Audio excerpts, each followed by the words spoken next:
Hi everyone, welcome back to another video of Mike's Geek Corner with your host, Mike Quevedo.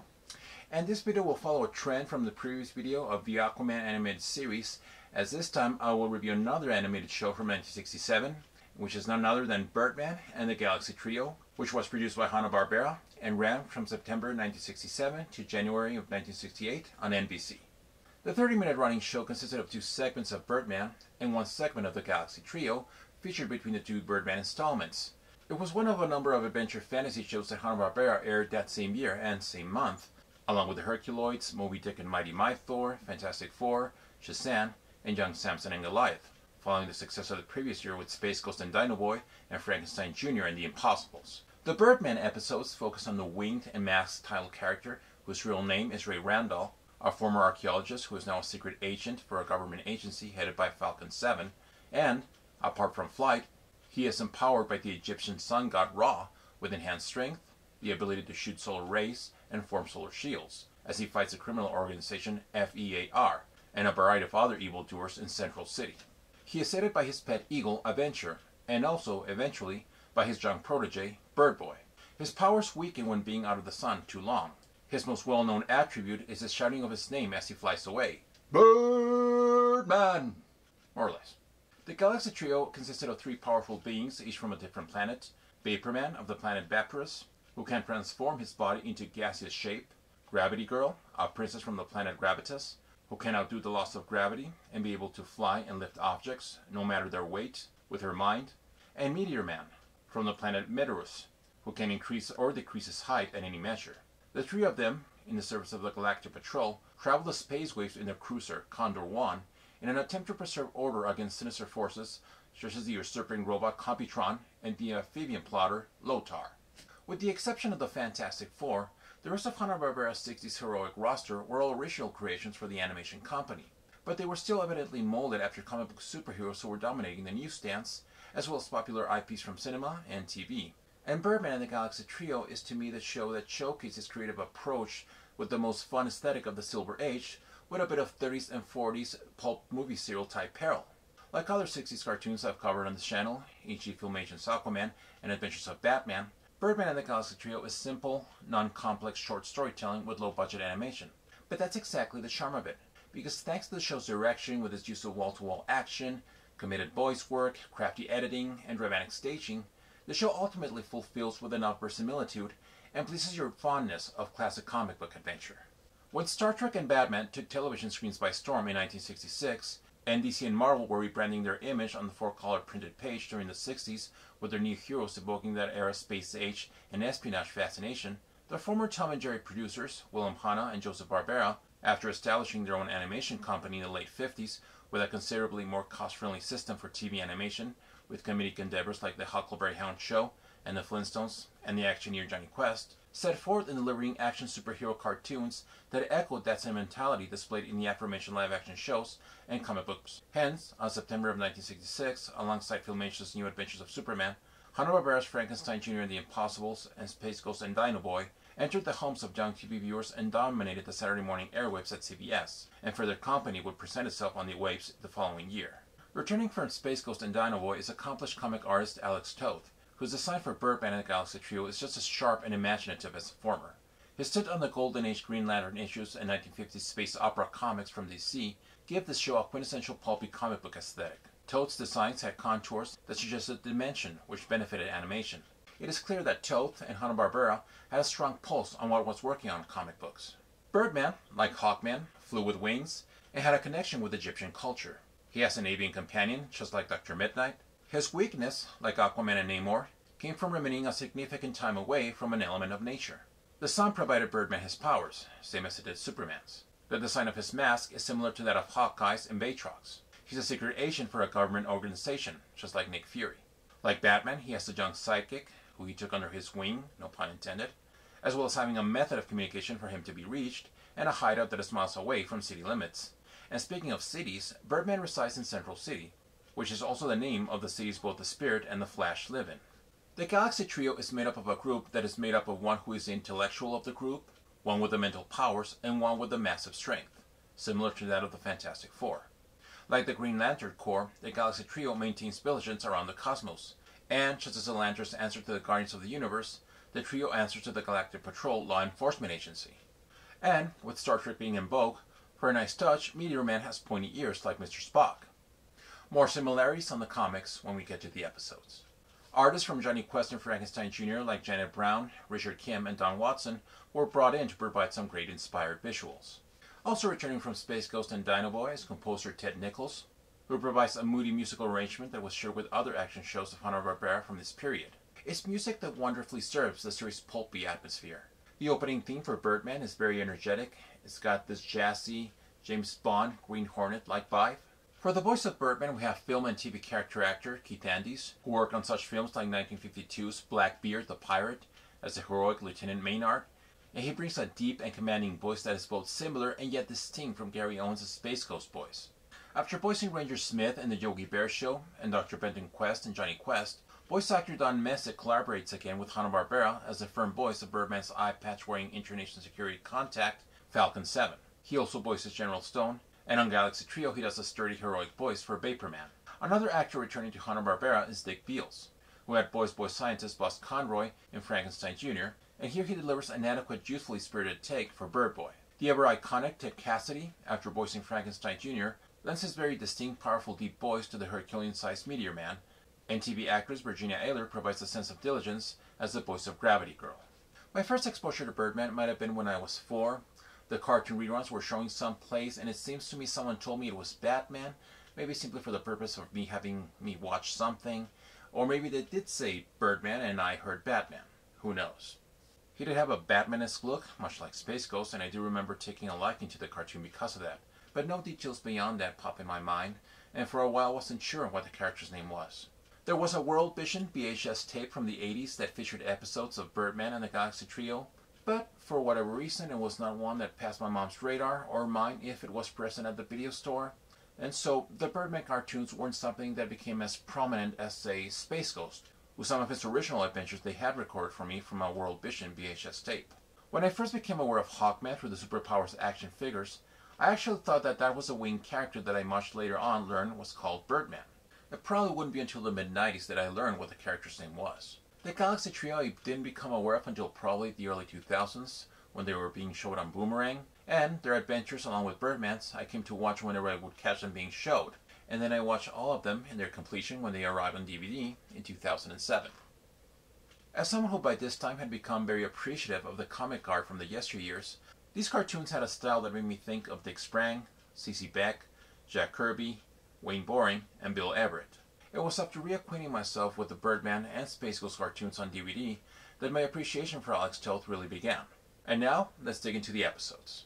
In the first Birdman episode, X the Eliminator, FEAR hires a hooded foe called X to nab Birdman's source of power, the crest on the latter's helmet. Birdman, after he sets out to investigate the fall of a planetary cargo van into the sea, is paralyzed by X with a vice gun, deprived of his crest, and then thrown into a pit away from the sun's ray and to be crushed by a closing wall. It'll be up to Adventure to find and rescue Birdman. FEAR hiring X to destroy Birdman is a concept that is very akin to such plots as those found in Captain America escapades like in Tales of Suspense number 85 from January 1967, with the story The Blitzkrieg of Batroc, where Hydra commissions a mercenary Batroc to destroy the Star-Spangled Adventure. Also worth of notice is X's hooded mask, which somewhat resembles the one worn by Baron Zemo. The premise of the first episode of the Galaxy Trio, Revolt of the Robots, which features our heroes responding to an SOS from the planet Orbis 4, where the servitude from robots becomes a revolt led by Computron against the people of Orbis 4 and its ruler King Kalex, has the same Isaac Asimov gimmick that was present in the Magnus Robot Fighter comic series from Gold Key that began in 1963, which centered on the titular character battling rogue robots in the year 4000. The episode Mordo the Marauder sees the titular eventual inventor escaping prison as he constructs a suit of armor and a flying mechanical horse, and looking like a knight of evil, Mordo seeks to draw out Birdman to a duel, and after the winged crime fighter confronts the ironclad mastermind, the former is ultimately put out of commission by one of Mordo's explosive maces. Birdman must hurry in replenishing his power as Mordo heads towards robbing the gold and silver of the world. The character of Mordo has some parallels with Marvel villain Nathan Garrett, aka the Black Knight, who, in Tales to Astonish number 52 from 1964, also devised medieval weapons and a genetically engineered flying horse to revenge himself on Giant Man for capturing him in the past encounter. The Ruthless Ringmaster showcases the villainous title character stealing 3 of the government's ultimate weapons with the aid of his 2 circus cohorts, Joe the Strongman and the Human Fly, with the intent to deliver the weapons to FEAR.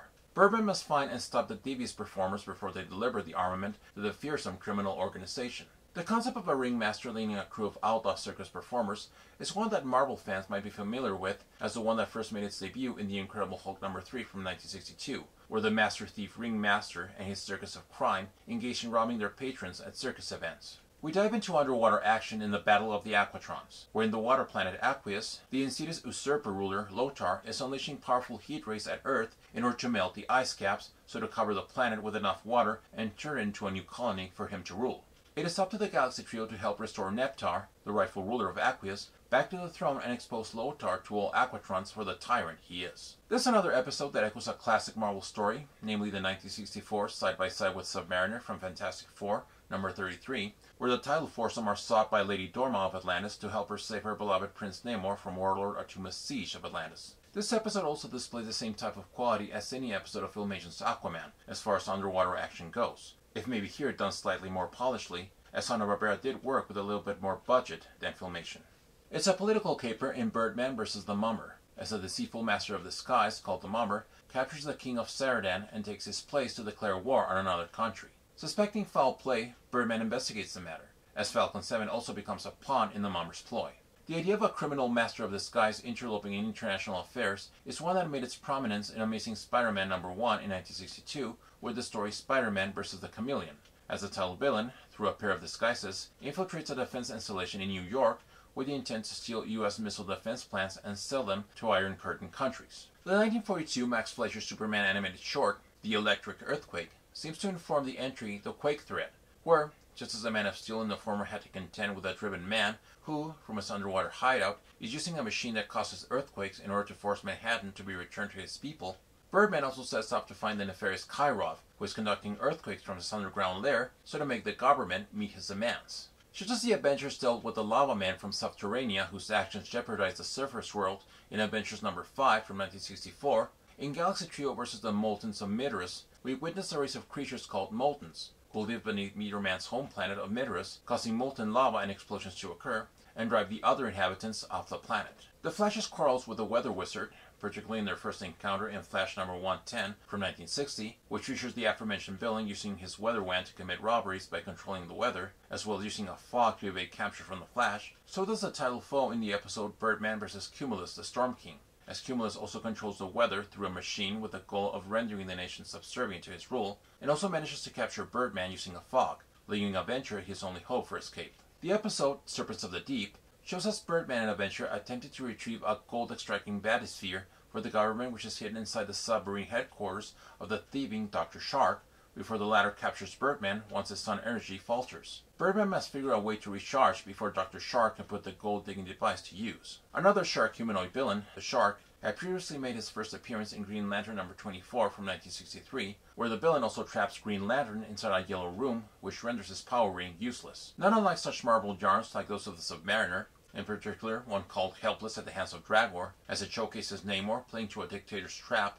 after receiving an invitation from the latter that offered Namor an alliance between Atlantis and the dictator's island. The episode The Galaxy Trio and the Pearl of the Prison Planet treats us to a situation that somewhat parallels the Submariner yarn, where the Galaxy Trio are called upon to help the prison planet Penitentius with 3 escaped convicts, who, unbeknownst to the Galaxy Trio, plan to cover their escape by unleashing the mob of other escaped armed criminals onto our 3 heroes when they arrive at the prison planet. In Mentok the Mind Taker, after Birdman frees Adventure from the mind control of the nefarious unearthly scientist Mentok, the winged maskman falls into Mentok's black shield and becomes the Fiend's servant, as Mentok uses Birdman to threaten his own government in order to make them submit to his demands. Previously in Tales of Suspense #67 in the Captain America story This Tyranny Triumph from 1965, the Star-Spangled Adventure, after becoming a captive of the Red Skull, is also brainwashed into assassinating the Allies' top military commander. Another apt detail is Mentok's look resembling that of Flash Gordon's nemesis, Ming the Merciless, seeing how Birdman also resembles a Hawkman from the Flash Gordon comics. It's the battle of the winged combatants in Balturo, Prince of Darkness, as FEAR hires a malevolent counterpart to Birdman named Balturo, along with his mechanical bird Dirth, who threatens an assembly in an observatory with blowing it up unless Birdman will face him in battle. Another winged foe, The Vulture had also designed, like Vulturo, his own flying gear to challenge the police and Spider-Man to stop him in his crime endeavors in Amazing Spider-Man #2 from 1962. Another Spidey villain whose influence is felt in this show is Kraven in the episode Hannibal the Hunter, where, much like in 1962's Amazing Spider-Man #15, Spidey was lured to Central Park in order to fall prey to Kraven the Hunter. Birdman is also lured to a secret island to rescue a friend, but is captured by Hannibal, as the Adventurer must try and rescue him. There seem to be parallels between the story The World of Living Phantoms in Green Lantern #6 from 1961 and the Galaxy Trio episode The Demon Raiders. For just as Green Lantern's Hal Jordan and Tom Murray ate the people in suspended animation of the planet Aku from Space Monsters, so did the Galaxy Trio defend the deeply dormant inhabitants of Treasury Planet Centauri 3 from the dread Sakor and his raiders. A nice-generating villain makes his appearance in Birdman vs. Dr. Freezoid. Just like in Tales of Suspense #45 from 1963, where pre-Jack Frost Gregor Shapanka was caught by Tony Stark trying to steal from Stark's secret vault, so does Birdman spot Dr. Freezoid going through security files of Internation, and like Captain Cold in his first appearance in 1957's Showcase #8, goes on a screen-flicking icy terror in Central City in order to draw the Flash and incapacitate him. Dr. Freezoid also unleashes ice throughout the entire city, and eventually leading Birdman to a trap as he trails Freezoid to his hideout. And finally we have the episode Murrow the Marauder, which has a caper involving a sinister master thief who possesses the means to walk through walls and control shadows to do as he wishes, stealing a secret defense formula to offer to FEAR in exchange for the use of their fortress in an island to destroy Birdman by luring him to the island by kidnapping Falcon 7. The concept of a villain using the ability of becoming a shadow to commit robberies had previously been seen in The Brave and the Bold #36 from 1961 in the Hawkman story Shadow Thief of Midway City. So to me, this is a show that is a quintessential example of 1960s superhero cartoons. It has a unique fun factor. This is a show that should appeal to anyone who loves Silver Age comics, and of course 1960s Hanna-Barbera cartoons, as well as those of Filmation. Now, I realize that to probably most younger people, that the version of Birdman that they're more familiar with is the adult animated comedy show Harvey Birdman, Attorney at Law. But I can't really comment much on that series, since comedy tends to be a much trickier genre for me to get into, and so I didn't really watch that show. On the other hand, DC did a much truer version of Birdman and the Galaxy Trio in the comic series Future Quest, along with a roster of other classic Hanna-Barbera heroes like Jonny Quest, Space Ghost, Herculoids, Mightor, and Frankenstein Jr. Here's hoping that some new animated project involving Birdman and also the Galaxy Trio that is truer to its source material will find its way sometime in the near future. Birdman and the Galaxy Trio is available digitally on Google Play, Vudu, Amazon Prime, and YouTube. HBO Max might or might not have it, I don't know. There's also the physical media you can hunt down. So have fun flying the high skies and riding through the space waves. And that's our review. Hope you enjoyed it. If so, please give it a like. Feel free to leave your comments below. And of course, make sure you subscribe. See you all soon. Take care. Bye-bye.